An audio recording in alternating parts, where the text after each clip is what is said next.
Hey, good evening, everybody, and welcome to the Triple H, the Husker Happy Hour.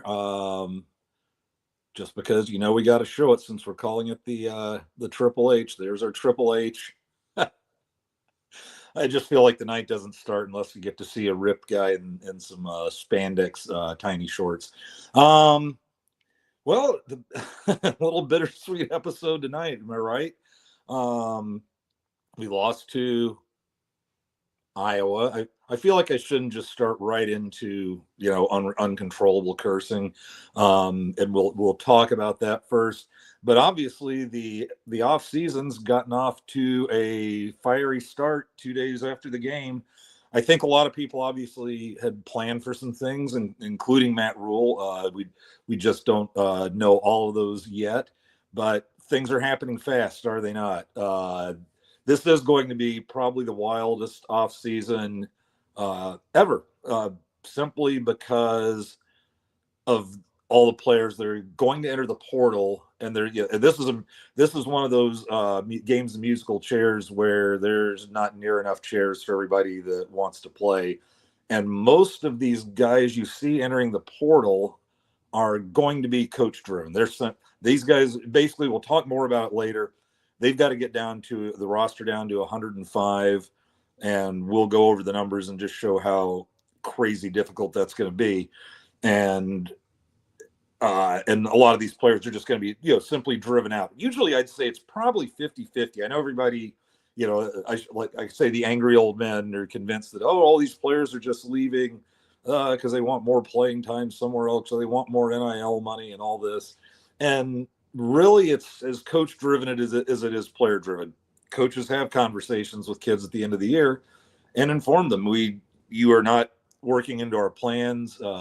It's like they can't really kick them out, but they can let them know that they're gonna rot on the vine, and then they can send them on their merry way. So they're going in there, because they want to play somewhere because they've been told they're not going to get to play where they are.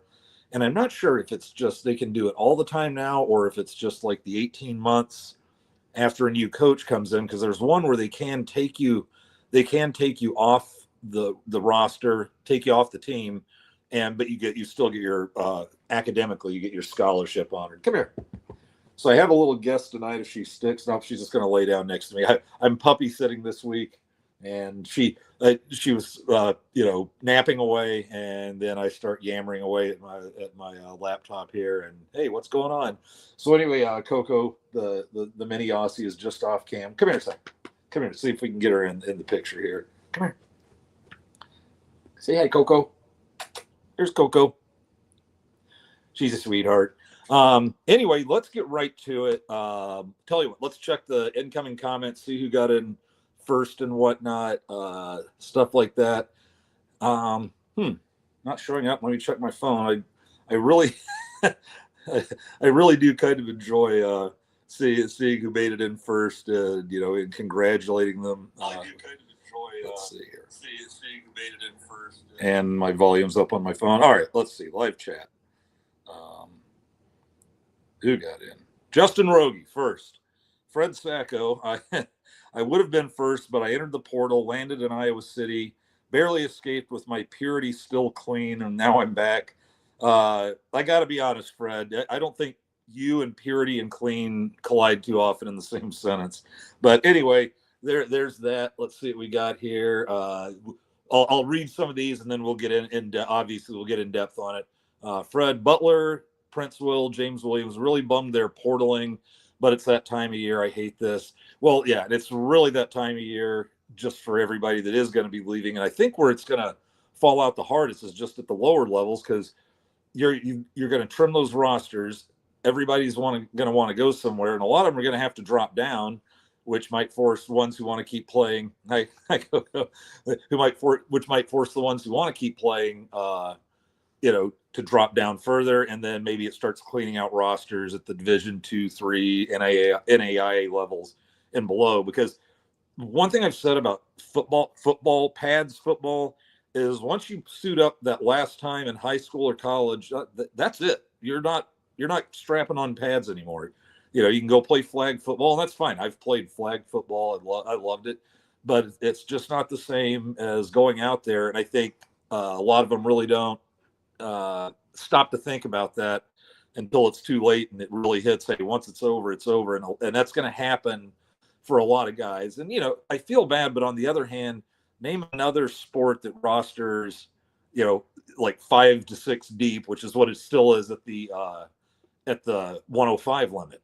So yeah, it's going to hurt, but boy, football players, the more you get your shot than any other sport. So, and been writing that for 100 years or whatever, just because they could. So I feel bad, but not that bad. Anyway, we'll talk more about that later. But yeah, we've got guys heading out of the portal, and it's going to be interesting to see how many of them end up with Tony White, that end up going straight to Florida State, if any. We don't know. It could also be it could also be a case of maybe they're not sure that they're locked in to a start, or if they're locked into the plans, and so then maybe they're portaling to try and get a landing, make sure they've got a landing space somewhere. I don't know. No matter what we say, it's going to play out. It is what it is. Let's see. Also from Fred. Okay, we can start the show, David. By God, woo! Mean Gene Matney is here. Let's see who else we said. Yeah, Pitt's night. We knew it would be some of the names that we had high hopes for, but yeah, this is unnerving. Trust me when I say this is going to be going down everywhere. I mean, everywhere. Let's see.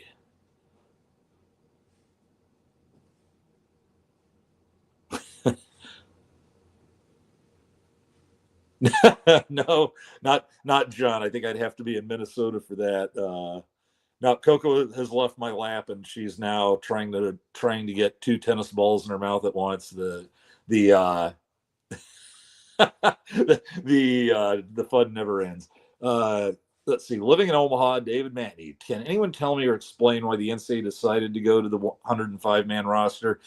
I think that's just a number they pulled and decided on. They had the 105 at Big Ten Media Days. They had the 105-man roster set, and they just didn't know what the details would be. Like I was wondering. Then Matt Rule was wondering, are they going to get a little practice squad behind that to fill the roster when people get injured or sick or whatever?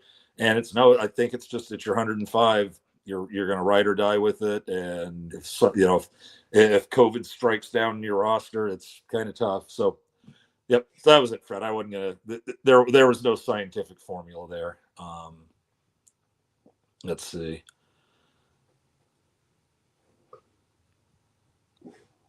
Free agency will always be followed by roster limits and salary caps. It just is what it is. Here's the thing, though. There's no real free agency yet or salary caps because the schools are still paying them nothing but the scholarship.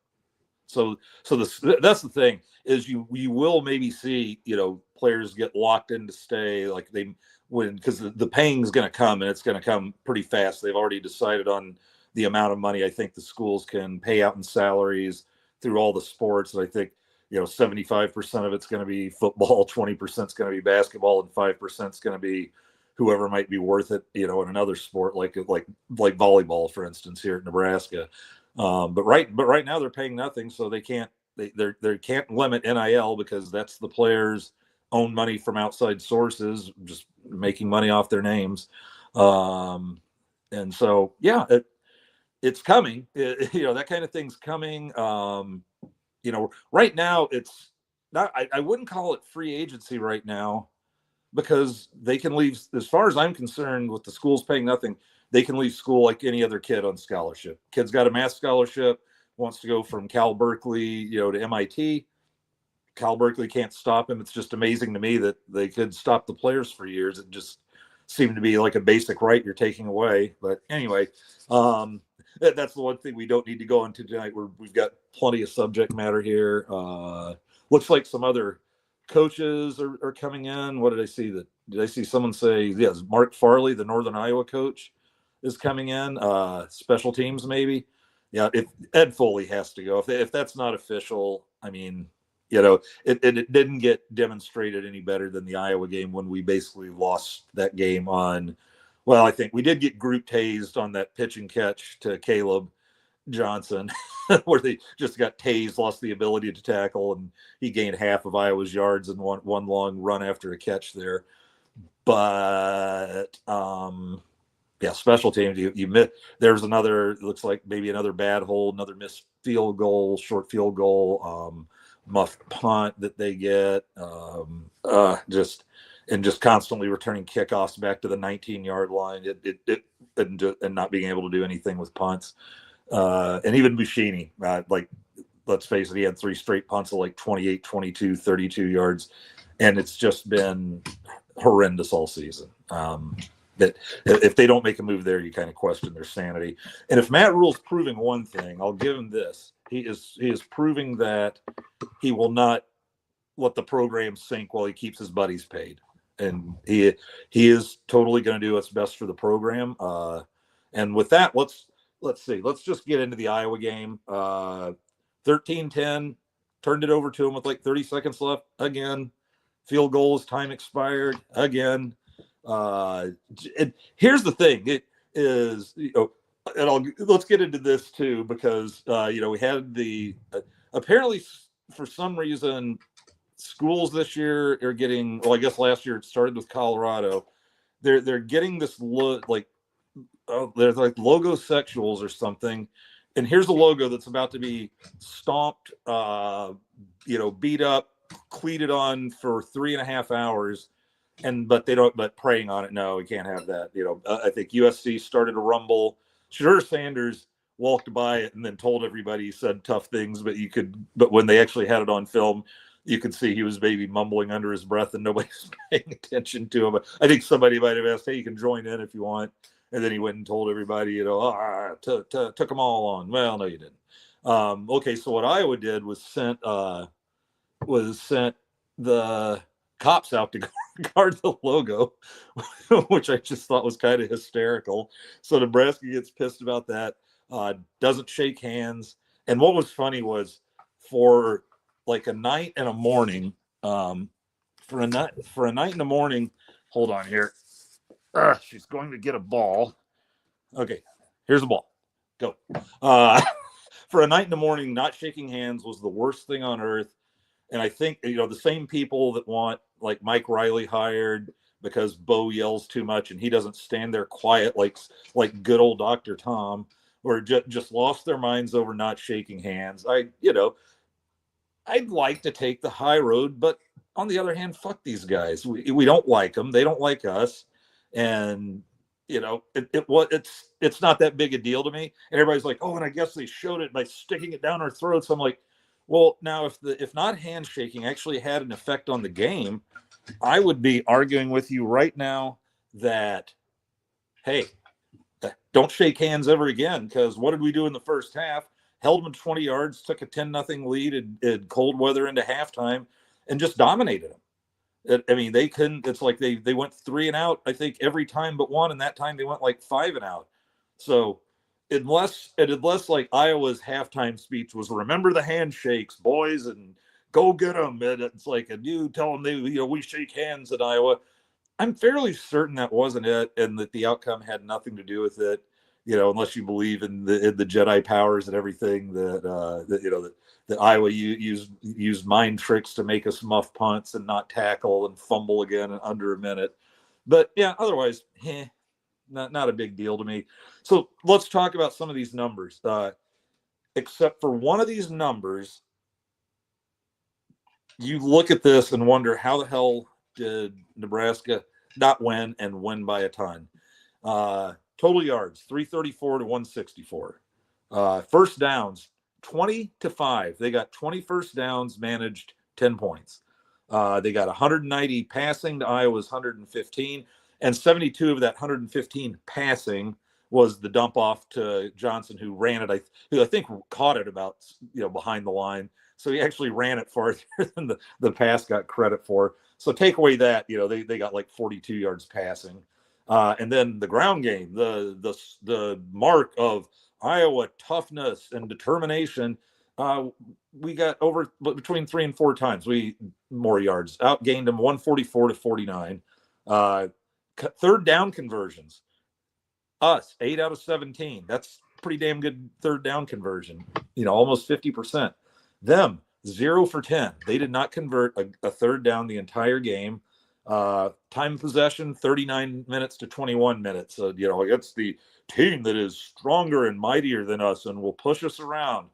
If I had a complaint at the end of the game, the final drive, we've just taken over. We are ramming the ball 8 and 9 yards up the gut over and over.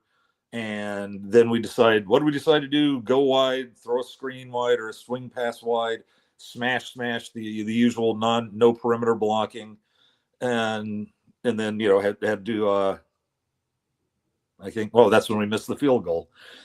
Just frustrating as hell. But then you look at this number, turnovers, Nebraska 2, Iowa none.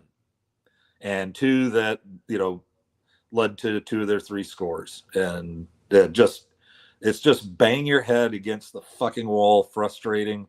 And if anybody follows the Corn Nation Twitter page, John took it on Saturday. I took it on Sunday, and basically we just tried to irritate Iowa, and it worked. There was one guy where I was literally tweeting back at him, but you're supposed to be enjoying this victory, and instead you're here angry and arguing with me. It's like I'm kind of enjoying this. Keep it up.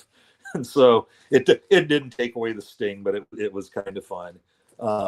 Let's see what else we got here. Well, that was it for the stats. Just amazing. Like Dylan Raiola, not a bad day. Like 22 of 32, 190 yards. He's right there. The high 60s, close to 70% completion again. Did overthrow, had Jalen Lloyd open and overthrew him deep. That was painful. I imagine maybe the cold had something to do with it. Not to make an excuse, but geez, man, some of the deep balls we've seen him throw, that needed that one in the worst way. Emmett Johnson and Dante Dowdell. Emmett 18 carries for 71 yards. Dante 13 for 50, and I think together they were 31 carries, 121 yards for the two-headed running back monster, close to 4 yards a carry. And they were getting stuffed early, but wore them down, and were bursting up the middle, in the second half of that game. So good job by them. No one really put up like crazy numbers receiving. You've got fewer than 10 yards of completion. I believe Banks had 4 for maybe 42, so that was the most yards. But anyway, yeah, that one sucked. So we won't dwell on it too much longer. It really sucks when they're running around acting like they broke us in half. It is like, dude, you guys just got pushed around all night. I can't take that away. Kiss our asses. We hate you, Iowa. We'll be back for you next year, as we've been saying 9 of the last 10 years. All right. Let me check the comments, and then we're going to check some possible bowl destinations. What do we got? Let's see. Blaine Cole asks, how would you describe the offensive scheme under Rule and Holgorsen? Will it remain unchanged? No, it will change, I believe. And I believe you saw that with Holgorsen's teams when he was offensive coordinator at Houston, Oklahoma State and Houston, and then as a head coach at West Virginia, and then again, head job at Houston. And when he was at Texas Tech, when he was under Mike Leach, that was air raid. That was full on. We're gonna gain 500 yards of offense, and 450 of it's going to be in the air, that kind of thing.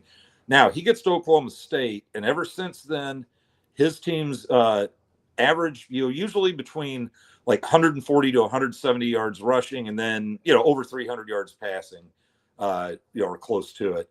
So he believes in running the ball. He is not just air it out nonstop. But we were trying to, I think, even it out a little. We didn't really have an identity, I think, under Rule and Satterfield. We were just trying to we were putting fullbacks in. I mean, and I realize that gives Big Red fans, a Big Red, if you know what I mean, and I think you do. And but the day of the fullback's probably done. And you can't bring in a guy you want throwing it 30 times a game, but then trying to be the power running team and the air team. You've just got to find your identity and go with it. I think under Holgorsen, what we're going to see is, you're going to see a solid run game. I think he wants that 150 yards a game. because he wants to throw. He's got the arm for it. I think he believes he's got the receivers for it, and I think that's why you're seeing a change at receivers coach.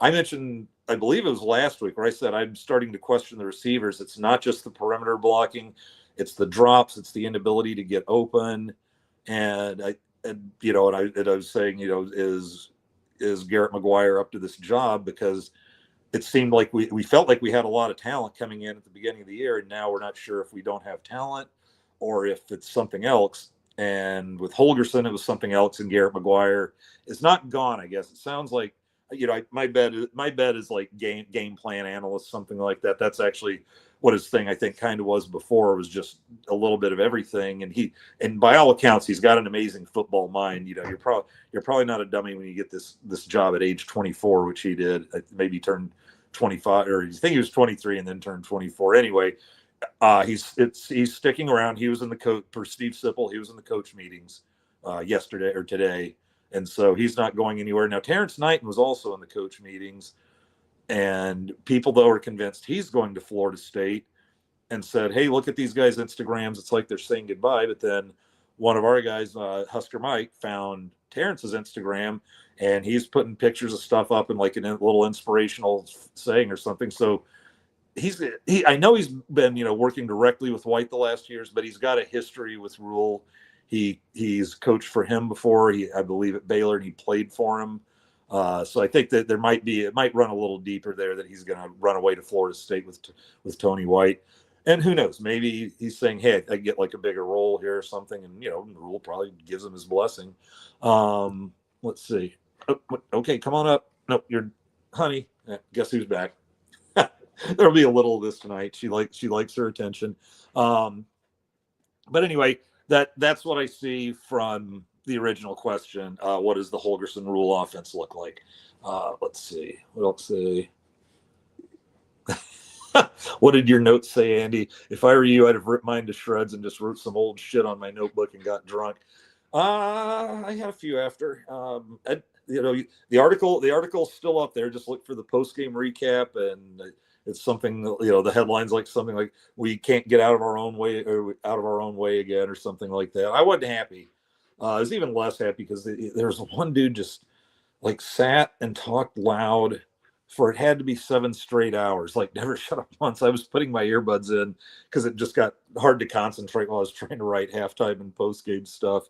But yeah, there weren't a ton of notes. The thing is, when nobody does anything, or there's just a defensive shutdown, there's not a lot to write about. I wrote about what I could, and I disparaged Kirk Ferentz every chance I got, and that was somewhat cathartic. Then we trolled people on Twitter over the weekend, John and I, and that was a fine old time. And everybody thinks it's all John, so I'm trying to go with, it's not just John. and I'm doing most of it during the game now. So if anybody ever feels like something's a little too just inappropriate, I don't care. Let's see. Yeah, Danny Kalen. James Morgan, Danny Kalen being in the portal makes me think that Raiola is staying. Here's the thing about Raiola. It was only in some people's minds that he might be leaving. He was never leaving. I tried to tell people that when he, lately when he, announced he's doing a kids football camp in Lincoln, this summer at Pius. If he's transferring, he's not going to hang around Lincoln trying to be everybody's buddy. And he didn't come here to give it, he didn't come here to do, "Hey, I'll give it 1 year. I give it a 1 year shot and then I'm out of here." I don't know what the future holds, but you could just see with him, the family, the support, the attendance and all that they were all in. He didn't, you got to remember, Dad went here and he wasn't getting in it with Ohio State and Georgia in the end because he wanted to come to Nebraska and be part of what brings it back. And he's still echoing those thoughts. So no, it doesn't surprise me Kalen's going. I have a feeling they sold him on, "Hey, at least come here, fight it out in the spring, fight it out in the fall, and find out where you stand. Don't leave without knowing for sure." This is pure speculation on my part. I haven't read where anybody else said that. I don't know the Kalins or Bellevue West coach or anything, but I'm just wondering if that was part of the thing is, don't leave, go, and even go have a great career somewhere, but wonder, could I have beaten him out? It appears he has a shot. They've got they've got the quarterback signed for the next two classes, I believe. So for next year and year after, pretty sure that's it. But anyway, no, and best of luck to Daddy. One of the things and it started with Trev and the coaches when Trev was here, but that's and you could really see it play with Allie Battenhorst, is they're trying to make the attitude, once a Husker, always a Husker. You can always come back.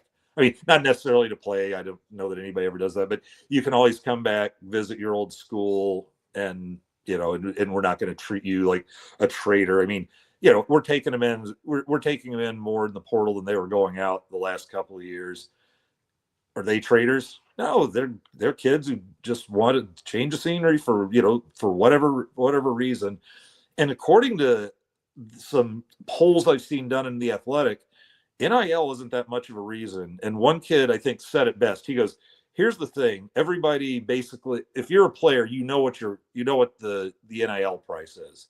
It's it's the one that everybody's going to meet. So you're not going somewhere because they're outbidding everybody else for the most part. I mean, you've got what's his name? He's transferred to, he was the kid that got like 13 million to go to Florida, but then it turned out they didn't actually have the money, so he transferred to Arizona State maybe, and now he's at Georgia where he's third or fourth string, or maybe third or fourth. And I'm not saying that doesn't go on, but the coaches and the players were saying it's not the coaches really or the NIL people going to outbid anyone. It's the players who'll come in. Well, hey, we can set you up with 500,000 a year. Well, I want $1 million. And then they're just like, they say that most of the time it's just, some of them, somebody somewhere might pay it, but they said most of them go, don't want a kid like that around. Good luck to you. Here's our offer, and it's fair, and it's apparently what everybody else is. So if you can get more, have a great life. Let's see. Oh, we got a troller in. Iowa owns you, corn suckers. Yeah, we can't really argue with 9 out of 10, but yeah, you can't be running around, like, oh, yay, we sure shoved the corn huskers around. Boy, you got dominated. Iowa has atheist cops. I love it. Let's see. Yeah, and here's Fred. I know nobody's going to agree with me on 100% on handshaking, so that's fine. But let's see. He goes, I don't like that we didn't shake hands. That's Miami, Colorado, KSU D-bag shit. But also, like Zadiska said, and he was also very much about it, we need to concentrate on football, not this dumb shit. I'll tell you, the first half looked pretty good. So they seem to be concentrating pretty well. So I guess I'm not going to buy that. But all of a sudden in the second half, and then they're still up, then they started worrying about their handshakes and not concentrating on football. Something happened, but they were doing that. They've been doing that shit years before. They refused to shake hands. And for God's sakes, who wants to touch Iowan hands? Let's see. I think we're in the same place. Don't like it, but I ain't clutching my pearls and pooping my panties. It's gonna be a wild time. These next few months are gonna be wild everywhere. It's gonna be this one time when they get the rosters down, then it'll settle down a little, but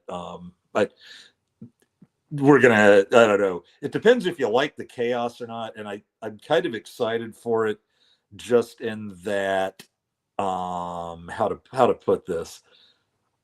I know everybody's going through it. We're gonna make some mistakes. We're gonna do some good things. I think that's gonna happen for everybody with just this kind of mass movement. It's not necessarily mass movement. It's just mass cutting down. So this is another time that it's not going to be fun to be a head coach. Usually, you're just telling probably a few of them, hey, there's just not really room for you. It's not working out. But now you're going to have to tell. I don't know. We'll get into the numbers, but let's see. Yeah, David Matney also thought it was embarrassing. Yeah, Fred, biggest thing I hate in all this is those D-bags can now crow for a year that they beat us again. They Ric Flaired this shit, and we just have to eat it. And here's the thing about it. is they still think they were like, oh, look at you not shaking hands. This is the worst. And they still look at, they're horrible people that think they're the saints of college football. And what do? They put cops around their logo. Okay. That's a D-bag move. Not the worst, but it's a D-bag move. Last year, and what made it even more chicken shit was most of the team was already in the locker room. Several players and a few coaches ran across the field to taunt the Huskers on the sideline. We saw it, happen. Not making this up. And the wave bye-bye and the Merry Christmas stuff that Matt Rule was talking about. That's classy. I mean, that's not D-bag as hell. What, 2 years ago they had the field goal kicker boot the 48-yarder, was it 2 or 3 years, and then run over to the Husker sideline blowing kisses. I mean, I thought the Grammatica brothers were done, because those were the guys I just wanted to see wiped out. And you say I never want to see somebody get hurt, and most of the time you don't. It doesn't run that deep, but I don't know that I ever took more joy in an injury. I mean, even more than Shiloh Sanders getting trucked by Dowdell and breaking his forearm. But when Martin Grammatica, because he would kick the field goals, then run to this other sideline and chitter at him and whatnot, and start jumping up and down. Well, he jumped up and down and blew his ACL and was done. I don't care. I'm going to hell anyway. I took a great deal of joy in that. Let's see. TW says maybe Nebraska can play. Oh, this is our, I think, that's our Iowa troll. Yeah, we'll give them one more. Maybe Nebraska can play Liberty University in the bowl, and both teams can pray and give each other handy J's at the 50-yard line before the game.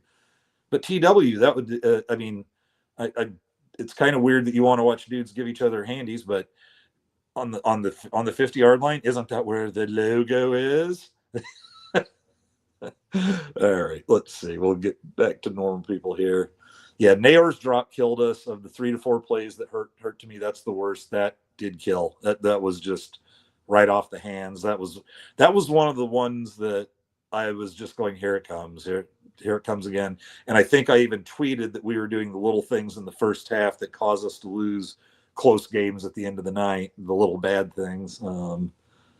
Hey, since we're still on the fumes of Hate Iowa Week, Iowa cheerleaders burst up the middle after a trip to Golden Corral. I don't hate Iowa. I hate losing to Iowa. Oh, I hate Iowa. That part of Iowa, Iowa City, Iowa. I hate losing to them, and I hate them. We don't have a Iowa Hate Week because we want to hold hands. I had an idea. It would confuse them more than anything else. But come out next year for the handshakes, and instead bring out a white glove and each way just like give them the slap. I challenge you to a duo. Just slap them in the side of the helmet. And while we're still on it, hey, Saturday played out, and guess what? The cop logo guarding and nod and handshaking turned out to be the most passive disrespect of the weekend. It wasn't even in the league of what was going on. I mean, you had the mascots swinging away at each other. You had fights, post-game fights, flag planting, coaches fucking giving each other shit. Oh, God. Mike Loxley of Maryland, now absolutely furious with James Franklin because they threw a late pass. And then Franklin came on and explained himself, and I'm on board with him. Frank said, hey, my third or fourth stringers are coming in. I'm not just taking knees. We're going to play some football. And by the way, their first stringers were still in. So if their first stringers can't stop the third and fourth stringers, he goes, and it's a reality in today's world that points and point spreads factor in to these playoff spots. He says call it running it up. And like it or not, you always have the option to stop them. Stop the play. Oh, God. Yeah. So anyway, yeah, not non-handshaking ended up just being the lightest thing. And I think it was, that nobody beyond Iowa and half the Husker fans, I don't know what the actual polls would be on that, were against that. The only thing we were against was that we lost after doing it. If we don't shake their hands and then we win, I don't think you're hearing near the outrage. And that should tell you something right there about the outrage, as far as I'm concerned. Let's see. James Boardman says, I think the offense changes in the 15 practices leading up to the bowl. this season's playbook is trash. I think I don't like I said I didn't ever think the playbook itself was the problem. It was how it was called. It was trying to do everything, trying to get 8 guys in the game at one position. Like that was something I didn't really spot it as a negative early on, but I was thinking you need your go-to guys. In those first 4 or 5 games, there were 8, 9 different receivers getting a touch. And I know you don't want anybody to leave, but if you've got your guys, you roll with your guys. Let's see. My fear is that we will get the offense fixed only to find we have a defense that sucks.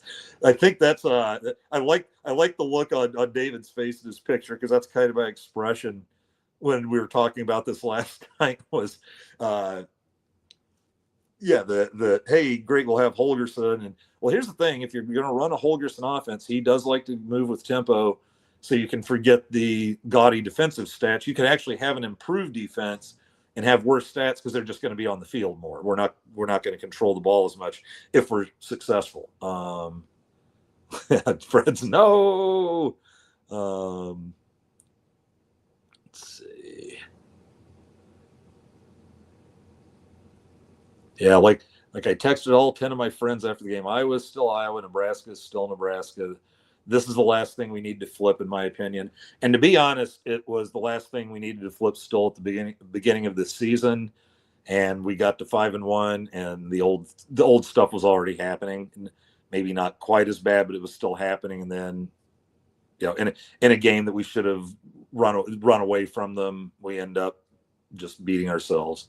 Vince Watson. This is what I think the playbook for Ryle is he's playing 3 years and then going for the draft. I think when my guess is when 3 years are up, he'd be pretty high up on the boards by then, especially the couple of years under Holgorsen. Let's see,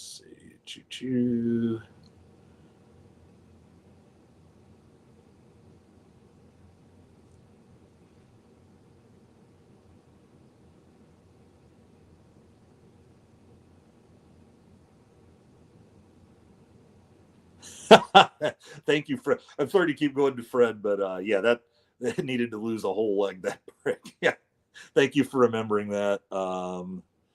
Let's see. I'm glad Donovan Raiola wasn't on the field after OSU Michigan. The cops would have tased him or worse. No kidding. I want that story to come out. For Luke Fickell to lose his amnesia, because after obviously setting it in motion, then he pretended like he didn't know what anybody was talking about, and I just think he got a little case of the butt hurts. Let's see. And before we move on, my son dropping in to call you old before my hockey game. Hello, Father. Hello, son. How are you doing? And with that, let's move into what did I want to go to next here? Quick talk about bowl destinations. Michigan fucked it all up for us. So what I said last week and what it looked like was Iowa wins. Iowa goes to the ReliaQuest Bowl, and we drop down to the Music City Bowl. The only trouble was we were assuming Michigan would lose to Ohio State, and with us losing and Michigan winning, it looks like they're going to jump up, take that Music City spot, and the 3 that are rolling around for us are the Duke's Mayo Bowl, and then I think it's called the Guaranteed Rate Bowl, or maybe it's just the Rate Bowl in Phoenix. The Duke's Mayo Bowl is on January 3rd. The Rate Bowl is on December 26th, the day after Christmas. And then the last one is the Pinstripe Bowl. CBS, ESPN's people who went over it seem to think they didn't even bring the Pinstripe Bowl into it. That's the Dukes. And I think it's going to be the Dukes or the Rate Bowl. And I'm not sure when the Pinstripe Bowl is. I just saw that float into play, and I just, oh God, I don't want to. It's like I just don't want to go to New York for a bowl game. I want to go to more of a bowl game city for a bowl game. So what it's like, if I want it for the date, I might have to skip out on Christmas if it's the if it's the bowl and the rate bowl in Phoenix, because we're doing Christmas the day after when Drew's just finding it out for the first time. Hopefully he doesn't rat me out until they need to be ratted out. But I'd prefer that for the location. I'd love to go to Phoenix. I just don't want to do it and skip Christmas, which I will. This is going to be 60 of them this year, and I haven't missed one yet, so I think I'm okay.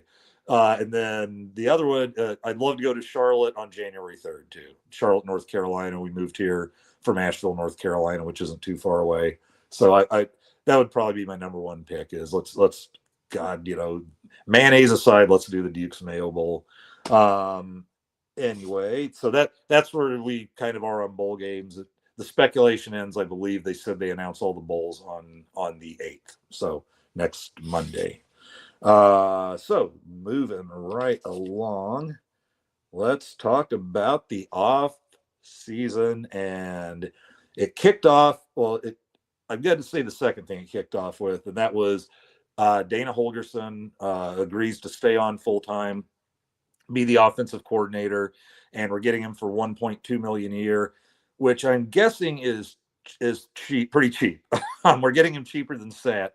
I would think if he wasn't getting the big payout, the $14.8 million payout from Houston, and I believe it's split over time, so they've got to pay the difference or whatever, is he's just not.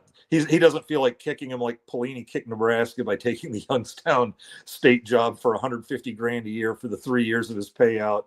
So Nebraska would have to pay the rest of the $3.2 million each year. It's like, yeah, well played, coach. So I think we're getting him somewhat cheaper though because of that payout. And that was great news. That was fantastic news. Basically, because that came on the heels of Tony White saying he was taking the defensive coordinator job at Florida State. And some people, hold on just a second here. Little Irish coffee tonight.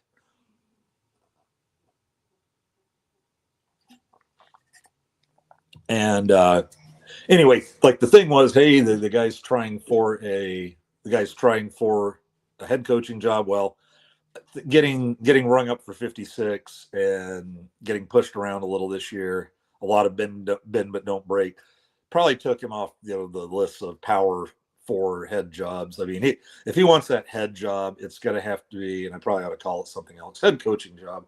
If he wants that, he's going to have to look at doing one of those New Mexico State type things or whatever, lower mid-major, and not expect just to jump right in, in a P4 job. But anyway, they were saying like, hey, this is a downgrade for him. Why would he do that? And few reasons, not my own, obviously, but there was talk that things got a little more tense when, hey, we can understand bringing Holgorsen in to go check out the offense, but then Rule brought in Phil Snow to take a look at the defense, and it's like, and I think that rubbed Tony the wrong way, if I can putting it mildly. Well, he started answering his questions different, as people point out. He's like, well, if the head man wants it, you do it the best way the head man wants it done. Just started calling Rule the head man. And here's the thing: it's not that bad a decision, really, if you look at what he's going to. Because here's the thing: he had 2 top 20 defenses here. He's losing the line. He's losing Nash, he's losing Ty, and that isn't going to be easily replaced. And the line had a lot of trouble stopping the run at times this year. Did great at other times. You just kind of didn't know which sometimes. But anyway, here's 2 top 20 defenses, and last year especially, those numbers, that's inflated a little by the fact he was playing a lot of weak offenses. This year, it still wasn't, a barrel full of them. I mean, you'd probably have to say after Indiana and Ohio State, and USC had a pretty good offense. I think theirs was a top 30 offense. But other than that, they weren't really seeing too many good offenses. And so and he knows it's probably going to get the offenses are going to get better on next year's schedule, and his defense is going to lose some stuff. Good time to leave when your stock is probably as high as it's ever been. Then you're going to Florida, which was like 90th in the nation in defense. So nowhere to go but up there. That he doesn't have to keep a top 20 offense in the top 20 And also you've got, an offense that's going to try and move the ball a lot faster. So you're out on the field more, you're going to give up more points. So I think he saw a thing, that was going to change. A lot of reasons I'm just saying, a lot of reasons to leave besides the fact it looks like he's been trying to leave since he got here. And then here's the thing. This is what's going on at Florida State is they just went 2-10. I don't know how they're going to reload that in a year. And they follow that up with a 3-9 or 4-8. That whole staff's getting blown out. So why is that good for him? Well, he's got a 3-year contract. Their last defensive coordinator made $2 million a year.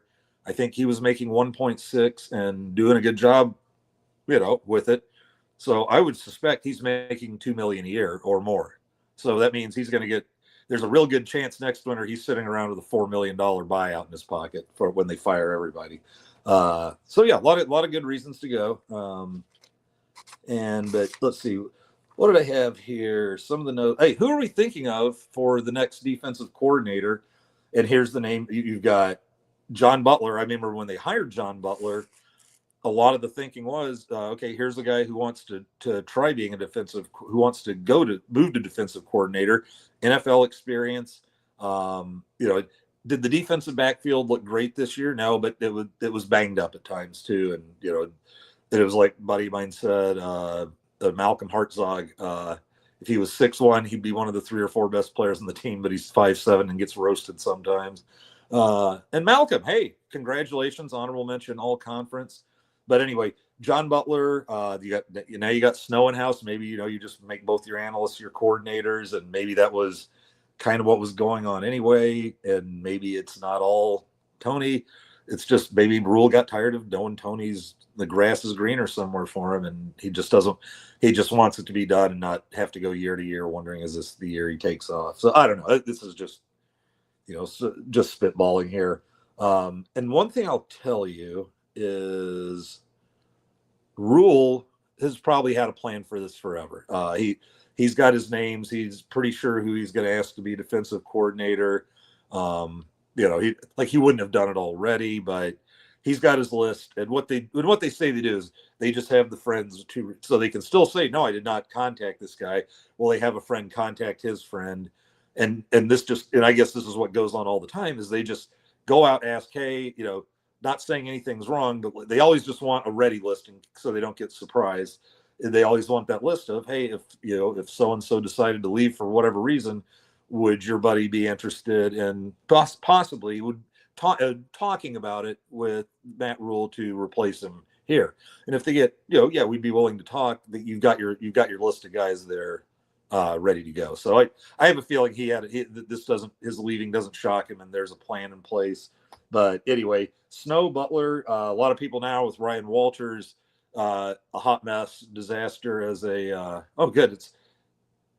I did the thumbs up off screen and got the thumbs up.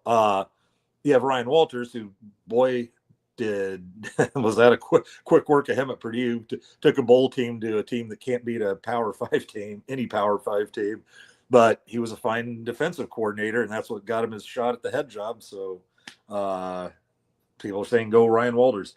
Jim Leonard was another one, the former linebacker coach at Wisconsin. And I believe he's coaching defensive backs for the Broncos now, perhaps I heard. Another fine one. And then Dvoracek's name, or Dvoracek, whatever, came up. But I was thinking he's the one who's barely 30, I think. And you might piss some of the guys that are there off if he gets offered the job and say maybe Snow or Butler did want it, and no, we're giving it to guys still fairly new to top level coaching. I don't know. That would be an interesting one. And then, of course, and I can't take credit for this one at all. This was Nate McHugh in his article today speculating was why not Bo Pelini? If nothing else, social media would just be an entertaining place to be. Even more so than refusing to shake hands made it entertaining. But anyway, thoughts there. Let's go ahead and see what we got here. Yeah, David Matney, when will we actually return a punt? Yeah, Garcia Castaneda, and I don't blame him because we don't appear to block the downfield coverage at all. I can't remember I saw one that he had any time hardly to run with a punt. He's tried a few times. to catch it and run it. But I think the name Santino Panico rings in all our heads for what's been going on with punting the last few years. I mean, we got to go back to Pearsonell, since we had a guy that could return a kickoff or a punt, and that's not necessarily the returner's fault all the time. Let's see. But I think I went with that. The rule has a plan. Hey, real quick, they did announce the coaches and media, all Big Ten, as you can well imagine. We're not exactly filling it up. Ty Robinson was third team on both coaches and media, and I think we can agree Ty would have been first team if his team had just won 8 or 9 games. I don't think there's any excuse for holding him down there just because the team was 6-6. That to me is ridiculous. He was clearly one of the best defensive linemen in the conference this year, and not third team level. And then the honorable mentions: Bryce Benhart was an honorable mention with the coaches, and Ben Scott was an honorable mention with the media, and John Bullock. A lot of defensive love here. John Bullock, Malcolm Hartzog, Nash, and Deshaun Singleton. Deshaun Singleton was also media only. Bullock, Hartzog, and Nash were honorable mention coaches and media, as was Brian Bashini. So congratulations to them. Bashini turned it around. Last year, our place kicking was dead last in the Big 12, and our punting was either next to last or second from last, because he really had a case of the shanks for most of the season. So good for him turning it around, even if it wasn't that great of a game against Iowa. Overall, he had a hell of a year and probably saved, I would say, the Rutgers game with his punting. That was unbelievable. Not to mention his arm. I think he had that 30-yard pass in there as well. Let's see. Tony White going to Florida State. One other thing is you just got a better recruiting base. You don't have to hop on planes for several-hour flights to Texas and the East Coast and Georgia and California. Florida, it's that's one of those states you barely have to recruit out of state. So that's one thing. And anyway, let's see. Let's talk. Then we talked about Holgorsen. Let's start talking about let's check comments. Let's see. I was already doing that.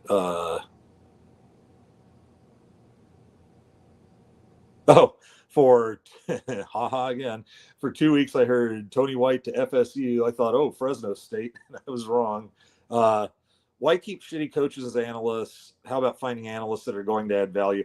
I think Garrett McGuire adds value as an analyst that he didn't add as a wide receivers coach. He for a kid that young, he's already got, basically he was acting as an assistant coach at Baylor under Rule as the backup quarterback. He was, I think, calling him plays, basically acting as the quarterback's coach, and by all accounts has a great football mind. I don't have a problem with him around if he's as big a game nerd, a football nerd as they say he is. We can teach him, and I think he has. I think my way of answering that is he does add value there. Serious comment: if Foley and McGuire get kept as analysts, is this doing him a favor or legit still validating value they provide? With McGuire, I still think he's providing. I think it's a two-way street. I think we're giving him experience that he definitely needs, but he provides value on his own. I'm just now hearing about Foley. That sounds like the other thing to me. I'm not sure I don't know if special teams was never his thing, and there's another facet of the game he provides value at. I don't know. Anyway, let's see. Well, this is what I'm still waiting to see if that plays out, and we'll talk about this too. Let's go ahead and start in this now. If they enter the portal and follow Tony White, and I think the ones we're concerned about the most are Jamari Butler. Let's see, Prince Will, and now James Williams, Stephon Thompson. I mean, he followed White from Syracuse. Pretty sure he's following him to Florida State, and he got some more playing time at the end of the year. But I thought he was, as a big portal pickup when it happened. I thought he was kind of a bust there. So not being bitter because he's transferring out, or else I'd be saying they all stink. But I just wasn't really impressed by him. The other guys transferring are, let's see, Vincent Carroll Jackson, redshirt freshman, lineman, defensive lineman. I believe that sounds like a coach push there because I don't remember hearing his name. I answer like, is it a coach push? I try to decide, is it a coach push or are they leaving on their own? And if it's a guy that I heard his name on signing day and then not again until he transfers, that to me is a coach push. That's you being told you really haven't made the move we wanted you to, and just best to part ways. Gabe Irvin, that's got to be a coach push at this point if he's going to keep trying to play. I mean, it stinks. It's because of it, it's injuries. He's just not. He just after this one, he just didn't come back near as good as he was before. Had the same potential, burst, strength, whatever you want to call it. There's just no way we can keep him on that 105 roster. You just got a slower, injury-prone guy, and it stinks. I wanted good things for Gaber, and he showed so much promise and speed and power combo early on, and then it was just injury after injury. Poor guy. Malachi Coleman, it's sometimes the answer is the most obvious, and the obvious would seem to be that he wanted to play some this year, and they didn't get him in, and bringing Quinn Clark onto the travel squad ahead of him might have just been that. Maybe before that he was down with a redshirt year because Rule was kind of promising he's going to redshirt and then he's going to come in next year and be one of our go-to guys. But now you've got the 4 games in a bowl game you can play, and here comes a true freshman out ahead of you, and that would mess with your ego. So maybe in the end that wasn't that big a surprise. Again, what sounds like a coat push, a defensive back, Sincere Safe Aula. I think he's a redshirt. Was he a redshirt freshman as well?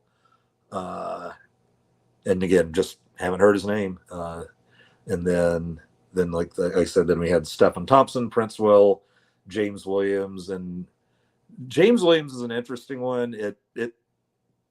He talked about after he had the huge game against Rutgers, where he got pretty emotional and talked about how he hit rock bottom when he'd come here at one point, and the team stuck by him. And coaches, he said, if that coach was Tony White, that if he was the father figure and not Rule or somebody else, then this one doesn't come as a surprise either. If Tony, that it just might be a case where Tony goes, I follow him into hell. And, and if that's the case, good luck. I mean, why wouldn't you? It's not the loyalty we wanted to the entire program, but if this guy did that much for him, I can sure understand it. See what else we got here. Bit snipe. There's a lot of jock straps to wash and analyze. Yeah. I've seen a lot of hate for Butler's defensive coordinator. I don't understand it. He had one DC role at Penn State, but he's coached defensive backs at high level for a long time. He's not a novice. Yeah, I mean, we were pretty happy to get him. I think, though, some people just didn't like the secondary had its lapses this year. Like I said, it's like you got a 5'7" guy who's honorable mention all conference. I didn't see that coming. And you had a slew of injuries with that 5'7" guy playing all over the field. Myself, my hope is let's get back to a 4-3 with some honest to God rush ends that aren't like oversized. I don't know. I'm just more of a fan of the 4-3, and I thought 3-3-5 showed its cracks at times. And if I remember, the first kind of chip was when, and I got the feeling this was kind of Rule induced, was when we went to 4 down linemen against Rutgers, and Rule in the postgame afterwards, maybe there was more too, when he had the comment, and I'm telling you, Tony White likes 4 down linemen about as much as cats like water or something like that.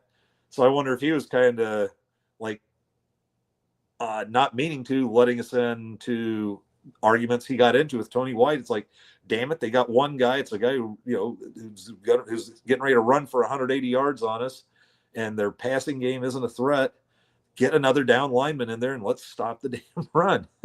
And I just, again, speculating, but that suddenly feels like, that was Rule shot, shots fired a little, and then Tony's shots fired was the head man wants, the head man gets, and all that stuff. So who knows?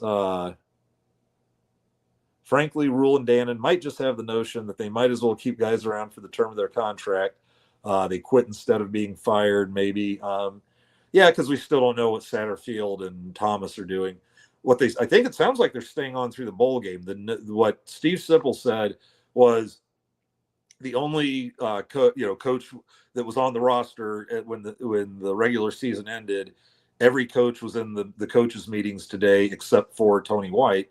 So I say that that might be sprinkling a little water on the Terrence Knighton is gone rumors, because I thought that the history with Rule might tend to carry a little more weight than 2 years of working very closely with Tony White and probably enjoying his job. So who knows? Yeah, that's always great if you can get him to quit. But that's the thing is, when you fire him, you got to pay him off. Let's see. Oh, or any sign of Minnie and Greg, Pit Snipe Husker. That jockstrap analysis sounds like something for Five Heart Theater. Oh God, that's a good one. I like that. Let's see.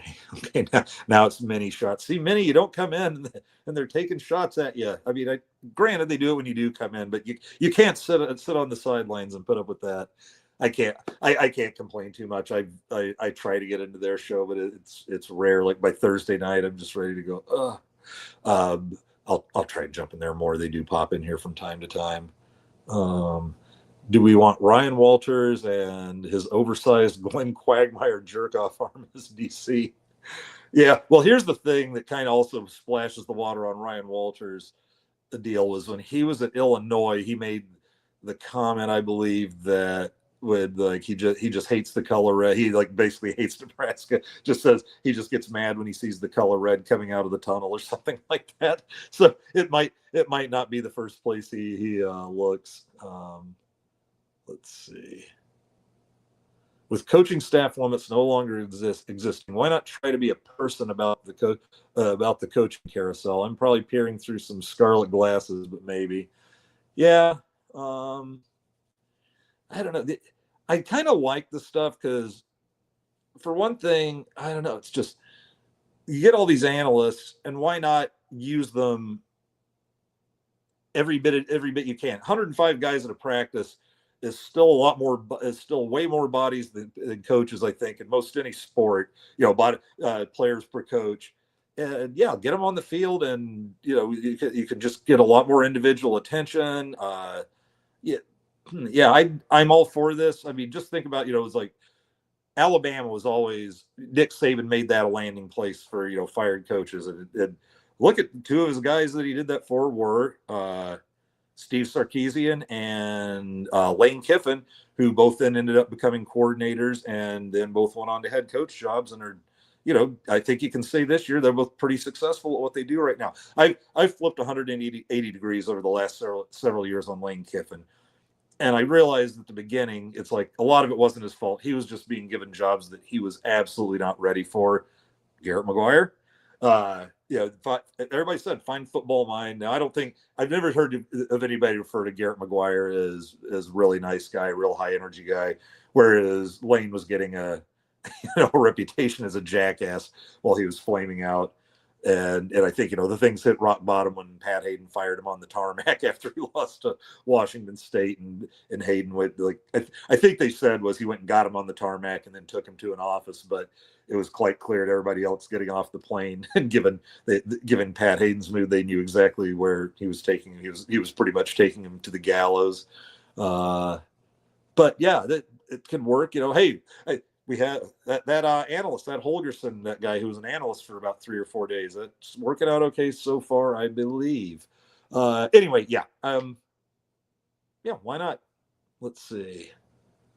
We're still making comments about Minnie and which I'm not sure it's an insult to say that she probably doesn't want to put her hands on jock straps. Why would anybody? And here we go. Frankly, how much eBay money do you think I could make selling Husker jock straps before they fire me? I don't know. What's your job? Thing is we've learned from the university that if you do something they think imposes on their infringes upon their their patents, then they will they will cease and desist you. But I don't know why anybody's going to fire you. Unless you work for a boss from Iowa. I hate those guys. I wouldn't even shake your boss's hand if he was from Iowa. Yeah, see, there you go. Pitt, Nebraska has you on a payroll and can fire you. There's many. How about that moist, poised jockstrap? Yeah, so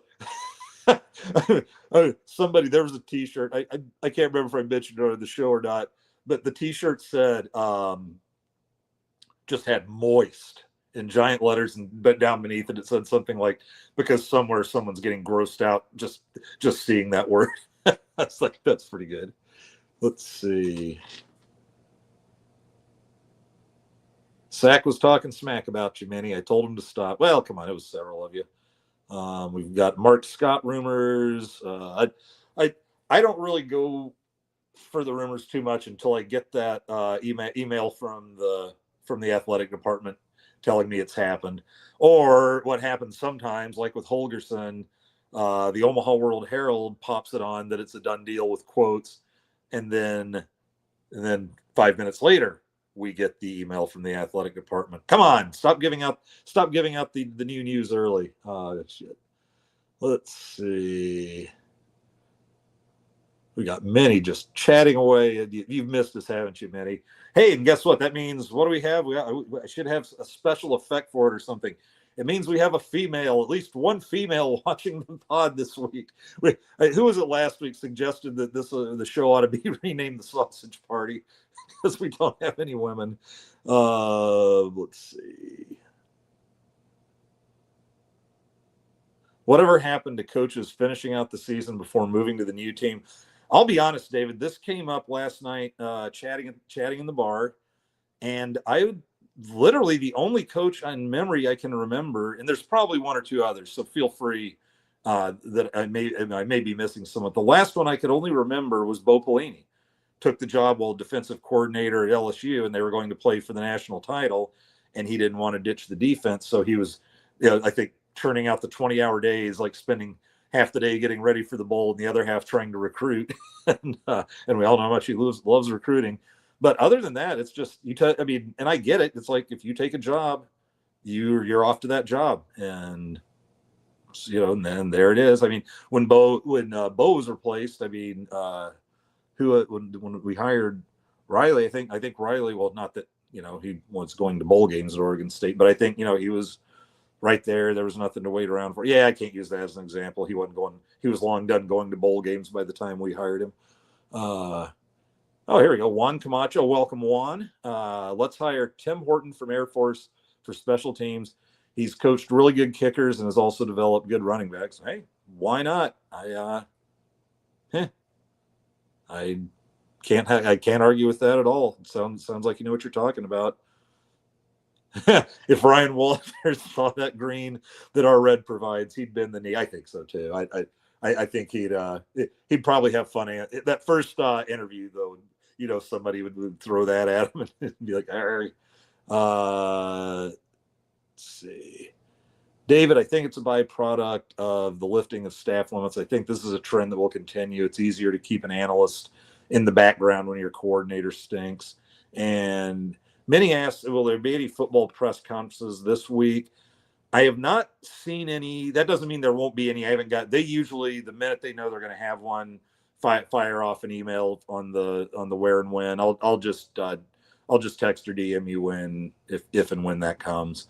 But right now, I think it's going to be, my guess is it's going to be quite a busy few days before we have any press conferences. There's not really a need to have a Holgorsen press conference because he's already the offensive coordinator. He's just made it permanent. It's not like we're going to have a Tony White press conference. That'll be Florida State. And it's the first press conference may well be when we announce the new defensive coordinator. That there's my best guess, and I would think it's going to be sooner rather than later, because I'd imagine they want to get him in there with the defense right now, or maybe maybe they string that one out and we find out that Butler or Snow is going to be the interim defensive coordinator when really that's just so there's continuity and not just a new face in there for a bowl game. But then that's kind of their tryout for the job. So who knows? Let's see. James Williams did hit the portal. Now this is another thing. If we're the one I'm missing the most, and it's not close, it's hands down, is Jamari Butler. He is a 2-year starter, defensive leader in tackles, that sort of thing. He will be leader in tackles for losses. He's going to be sorely missed. That one, and that I figure is all Tony White, because he had literally within a week before said he was staying for another year here. So that hurts. Prince Will hurts because his role was going to jump up. He seemed like he didn't get quite as much time on the field this year. So that might have been it for him. He didn't like a reduced role, and maybe there was something there where maybe that's two-way street, a little bit coaching there, that you're not making the progress like you were making last year. And remember, originally they were like, don't play him his freshman year, he's too small, get some pounds on him. And so here it is, the bigger year with more weight and experience, and he didn't play as much. So maybe that one isn't as crazy as it sounds either. Like I said, Stephen Thompson, that's honestly kind of a who cares. James Williams, though, I liked having him come in and rush. I mean, granted, it is like he's just filling like a particular role and was never really going to be like a full-time starter. He's a pass rush specialist, but still, man, I like having a pass rush specialist. So that one I don't feel great about either. Let's see, Williams is a tough one. Knight's probably gone, and his lads are hitting the portal. See, I'm just not sure about Knighton, because if Knighton was working it out, he probably wouldn't be going to practices and meetings and whatnot.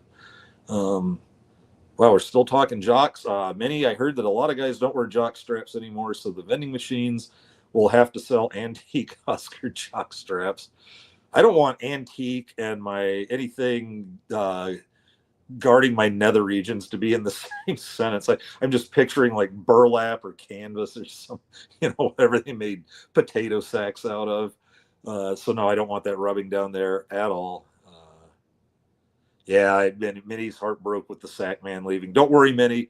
I assured them that not only was Raiola not leaving, it was never even being considered. So that breathe easier there. Yeah, 105-man roster rule is killing walk-ons.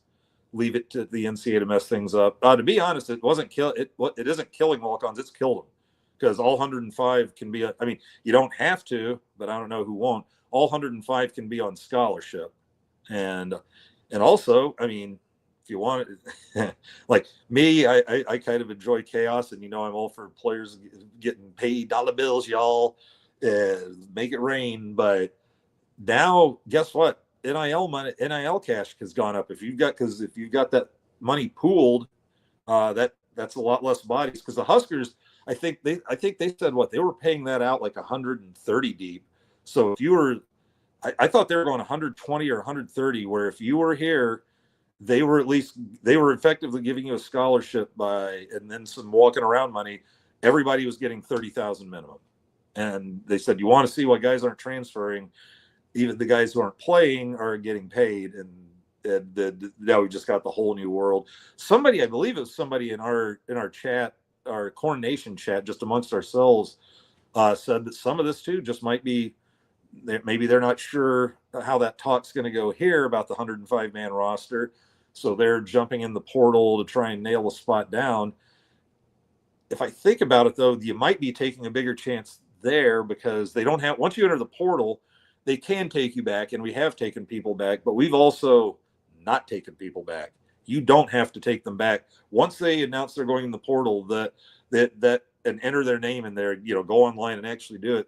At that moment, they've severed the relationship with that team, and all obligations are no longer in effect. Yes, Vince Swanson, great comment. McGahee was absolutely taking Prince Will's time away. And this is the two guys that we are really worried about, because they're from Florida, and is White going to be hitting them up? And that's Willis McGahee the third or fourth maybe, and Vincent Shavers. And somebody told me, I didn't verify it, but somebody told me he'd cleared out his socials of Nebraska stuff, so he might be getting ready to hop. That one might hurt the worst because Shavers was getting some playing time, and this was going to be his year to explode. I definitely want him back. Definitely get the NIL jacked up to where it belongs for him because it needs to go up. He's showing a lot of help. Then other transfers, some people asked me about that. Number one important, Dylan, not even. The two I'm most worried about, Shavers and McGahee. And who else is going to transfer? I don't know, man. Ask me after, because he's still got spring ball to go through. And that's going to be a wilder world. You might have to make up your mind before spring this year if you want to be there or not. Because if you go to spring ball and your third string and want to play, you might be hopping into a transfer portal where everything's done and picked over before spring ball because everybody's having to trim those rosters. And like I said, I would say that 80-90% of the portal, this go around is going to be the coaches telling the guys, and I just mean nationwide, telling these guys, we don't have room for you anymore. And it's going to be a rough job. Let's see.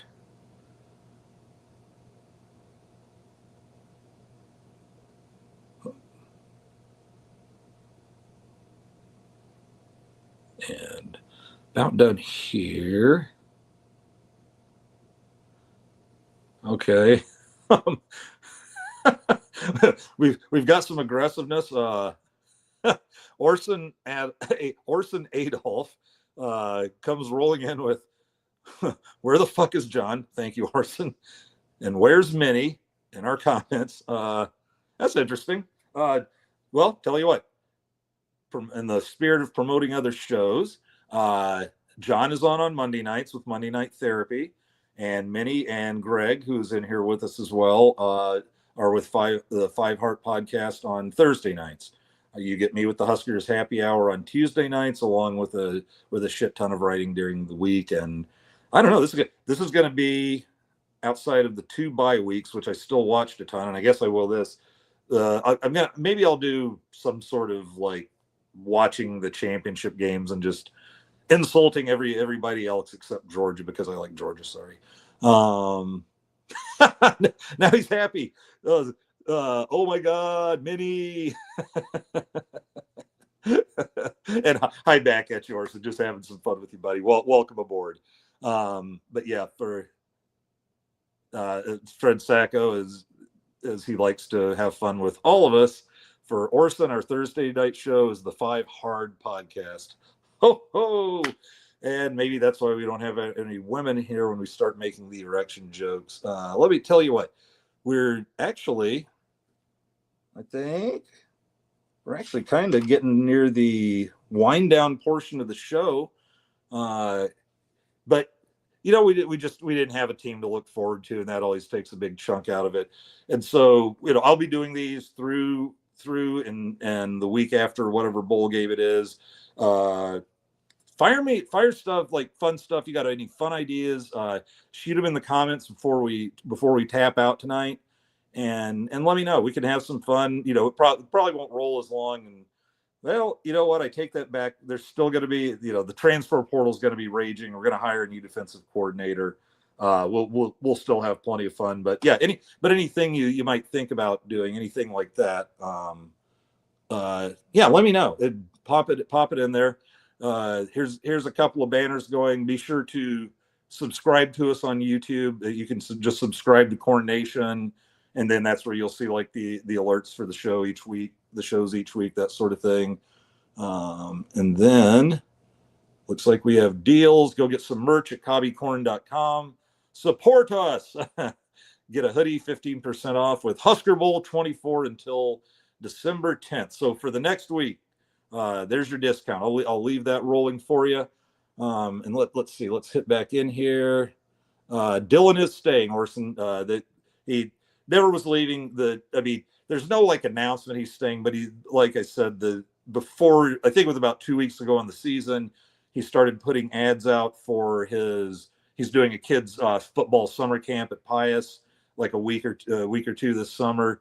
And so if you're transferring, you're not scheduling football camps, in your college football hometown. So at night here, Knighton's. I don't think Knighton's gone yet. I know that's what there's a lot of smoke around it, and like Greg Smith was calling that, and he's gotten most of it right so far.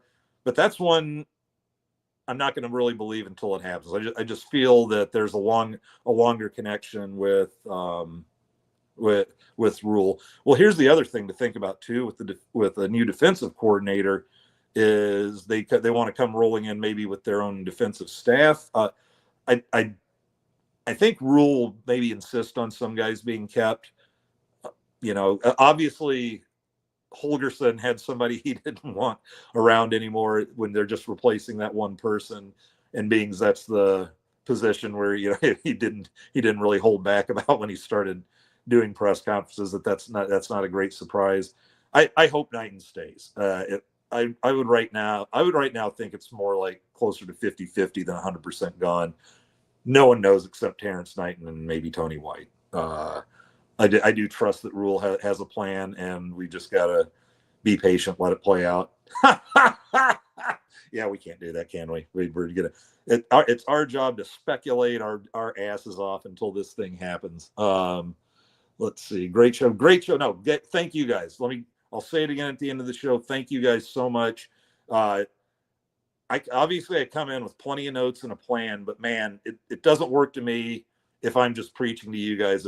If I'd come in talking like the handshake deal and how it didn't bug me, I was going to be super disappointed if nobody came in and just was like, I disagree. We look like shit and babies and all that. And it's like, because that's what I want to hear is I want to hear that other argument, get it going a little, and you guys are great for that.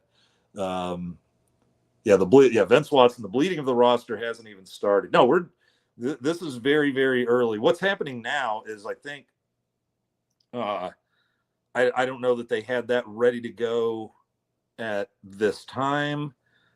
I don't know if they're going to wait till after the bowl game, but at some point and usually it's right after the Iowa game because we're done. But at some point there's that sit down. Coaches are going to sit down with all the players and one by one probably tell them, and here's where you stand. And they're definitely, and a chunk of those that anywhere here's the deal on the numbers is I believe the Huskers rostered 151 players this year. They lost 30 seniors. So that puts them at 121, and then not factoring in who's already going to the portal, just where it stands once it ended. So now you're down to 121. They're bringing in at least 19 new recruits though. So now you're back up to 140, and probably bringing in a few more. So let's call it 145. And then something else I thought of. Ooh, excuse me, hiccups. Hey, there's a bunch of walk-ons there, not on scholarship, and there's always a few of them that played well enough to get on scholarship. So I would tell you, in addition to the 19 which might end up being 22, 23 new freshmen coming in, there's going to be several walk-ons going to the 105-man roster, which is, we'll just call that scholarship because now the entire team's on scholarship. You can put all 105 on a scholarly, but now you got. I mean, it sounds more and more like we're going to be telling 45 guys, then minus the 3, 5, 7, 8, minus the 8 that have already gone. So maybe 37 more guys that your time here is done. And that's going to be going on everywhere. And teams aren't going to be, they'll be looking to the portal to fill a few needs. Hey, by the way, yeah, we're going to bring a few guys in from the portal too, aren't we? Who are pulling in for need. Now we're going to have to boot guys for them. It's going to be brutal. It's going to be a one-time thing just to get it down. But this is going to be a brutal off season. And like I said earlier, it's not tears for football for me. I mean, I love football to death, but this would be like a baseball. The baseball team allow for 3 starters and some pitchers, but that'd be like a baseball team having like 75 guys on the roster. Like, say here's your 8 position players, or maybe 65, and then here's like 5 pitchers you have to have, and after that multiply that times 6, because I think the 105 is 22 times 5.7. And then you got to allow for the kickers, I guess. But yeah, this is going to be nuts. What I think it's going to do is, like, you're going to have a lot of guys moved off the Division I rosters. Well, they're going to start going down to one AA in Division II, moving guys off those rosters down to 2 and 3, moving guys off those rosters down to NAIA. So what you're going to have is a lot of dudes in like those lower levels, assuming everybody wants to keep playing. Some may just decide enough's enough. But this is where it's not going to play out. Everything's still got to be full up. And then where the players are going to go away never to play again is in the lower levels, because anybody who wants to play who's in D1 can probably find a D1 AA school who's going to have to move somebody off the roster for them, et cetera, et cetera. It's going to be a brutal time. Yeah, nuts. Let's see. Fred, stop lying. Dylan is not going to Georgia. Georgia is coming to Nebraska. Dayton's coming here too. Anyway, but yeah, it's a wild off season, I guess, is what I'm trying to say and what I've been saying. Fred says, I don't like erection jokes. I drive a Lincoln. Good one. And with that, let's see. Oh, thanks. Minnie says, great show. And yeah, I left the 6 up there one more time. That's going to be changing to going bowling or something like that. But nope. And hey, great work. Love the work you guys do. Thursday night, the 5 Heart with Greg and Minnie. Everybody who loves these podcasts, check in with them. Yeah. I got to stop this now. Georgia's not offering him more money. Dylan's not going to Georgia. It's fine. Stop scaring Orson. Let's see. What did Greg say?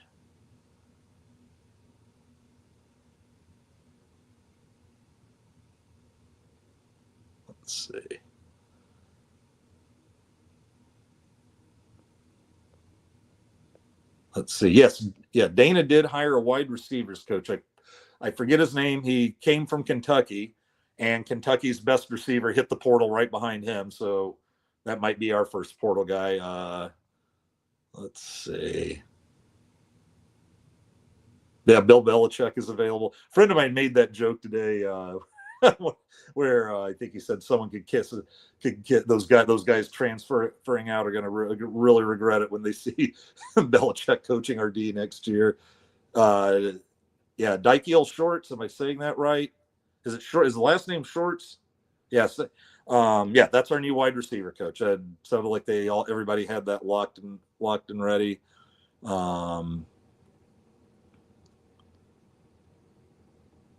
Somebody asked, Orson asked, what are the chances Nebraska wins their bowl game, Minnie? Let's see. Minnie didn't answer, but Vince Watson's there for you. 50-50, they either win or they don't. Yeah, there's no bowl game ties. Yeah. Oh my God, that's right. We get Bill Belichick. We get his little 25-year, however old she is, Chippy. Oh, brother. You know what? Bill Belichick, Ed Orgeron, living their best lives after their victories. We had some Ed Orgeron talk last week, and I was still cracking up about that. Well, let's see. Motzilla says there will be a point where Dana looks at the O-line and says, what the fuck did we get rid of the online coach? And then dominoes fall at quarterback. We're going to have our coach online now? I'm assuming that's O-line coach. Fred saying we will win our bowl game if the other team doesn't show. All right, we've already got the bowl game confidence I'm looking for. Got Night Fright Talk Show coming in late. Welcome. What bowl game are we going to? That I'll just reiterate that quickly. Did it earlier in the show. Michigan screwed everything up by beating Ohio State, and we didn't help ourselves by winning. Before that, it was we were assuming that Michigan would lose. And the winner of Nebraska-Iowa was going to get the ReliaQuest Bowl in Tampa, and it appears Iowa's done that. But with Michigan winning and us losing and those records changing, it sounds like Michigan's going to get the Music City Bowl, which was going to be our next landing spot in Nashville. CBS says we're going to the Pinstripe Bowl, but I think they're kind of smoking high on that. I'm saying it's either going to be what ESPN said, either the Duke's Mayo Bowl, on January 3rd in Charlotte, or the Rate Bowl in Phoenix on December 26th. And I'm pulling for the Duke's Mayo Bowl because then I won't be missing Christmas, and it'll be like after New Year's and all that, and I'll get to go to Charlotte. And I used to live in North Carolina years and years ago. So that's the guess on the bowl games. Oh, everybody's firing away here. No, not one single projection shows us playing Oklahoma. I think I don't know how and why that's working out, but it doesn't look like Oki's doing it. Can hey Mozilla, can we go to the Dorothy Lynch Bowl instead of the Duke Mayo Bowl? Hey, if they'd have to have that here. I want to get out of this place for a bowl game. Charlotte, if they'll have it in Charlotte, I'll go. Orson, Arkansas fan, he said, play Arkansas. It says my Hogs are ace this year. And now Arkansas has had their moments. There was a book about or Dan Jenkins. He wrote articles on pole bowls, and pole bowls were just in-season games, number one versus number two. He loved a good pole bowl.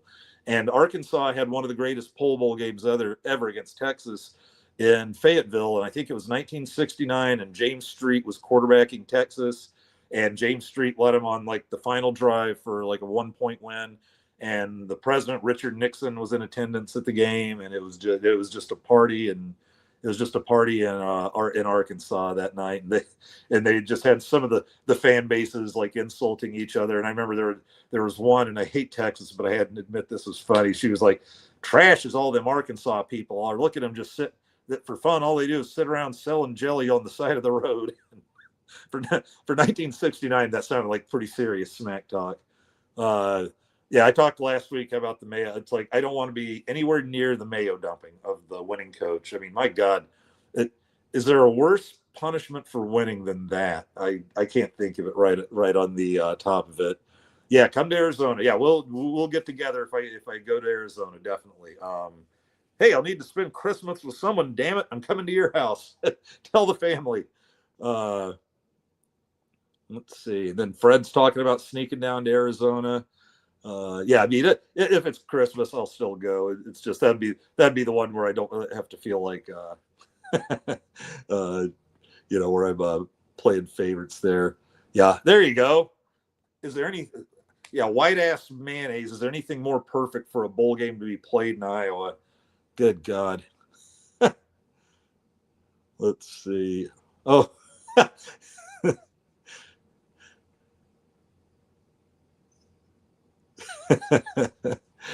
It was a good story, Orson. The overall article. That's what it was. It was in a collection of stories by Dan Jenkins, and he wrote the Sports Illustrated story on that game. He also wrote the Sports Illustrated story on the Nebraska-Oklahoma game of the century, and it's just one of the best written, funniest stories that I'd ever read. It starts off with like one thing that I'd learned about writers is that they consider that lead-in sentence to just be the gold standard. They would just be competing with who had a better lead-in than everybody else.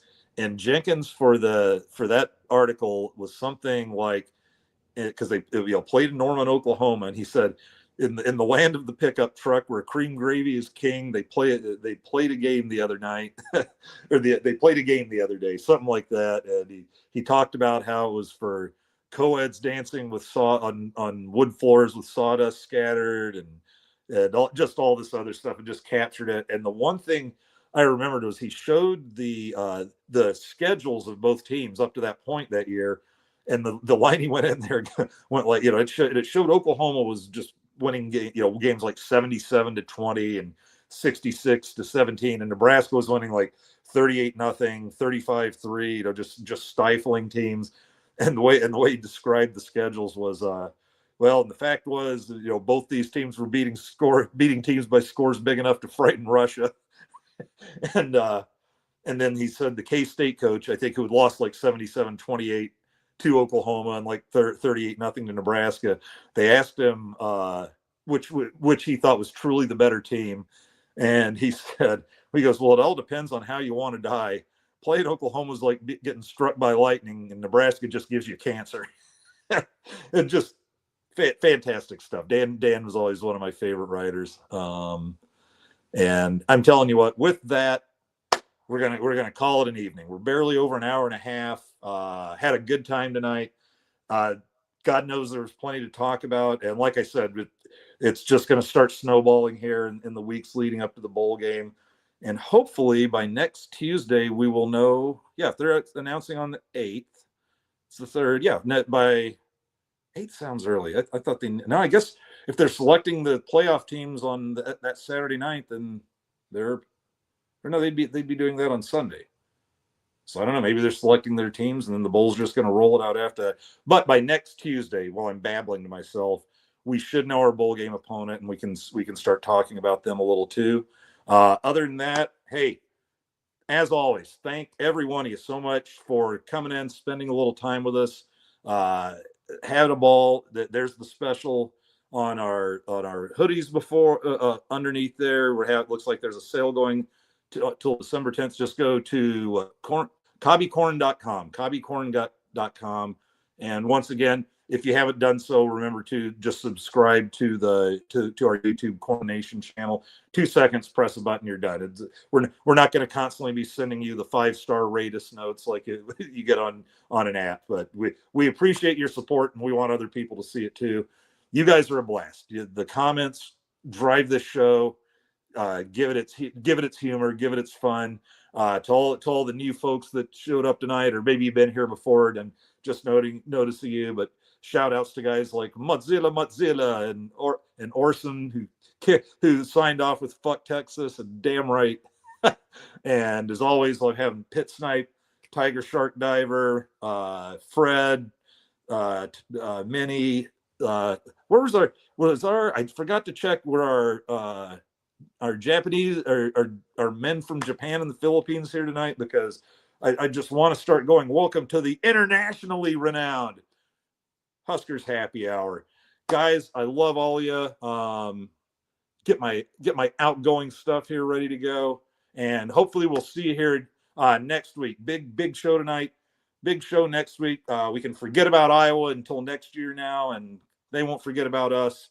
We're in their heads even when they win. And love you guys all. We'll see you all next week. Oh, one more comment. Oh, a few more comments. Let me make sure I didn't miss everything. Nope. Looks like we are about done. Fred says, thanks everyone. This was a blast. Needed it. Go Big Red. Thank you, Fred. And I'll eventually find you at Tiger Tom's, Andy. You've been warned. I'll buy you a drink. It's not often people warn me about buying me a drink, so buy me a drink. Won't have to warn me or anything. And hopefully maybe Todd from the Monday night show will come back in. He's graced Tiger Tom's with his presence. And like I said, if you see the guy with like the little fold up laptop up at the bar, it's probably me. But also, you know what I look like too. I keep forgetting this isn't freaking radio. Love you guys. See you next week. As always, now and forever, go Big Red. See ya. Come here, Coco.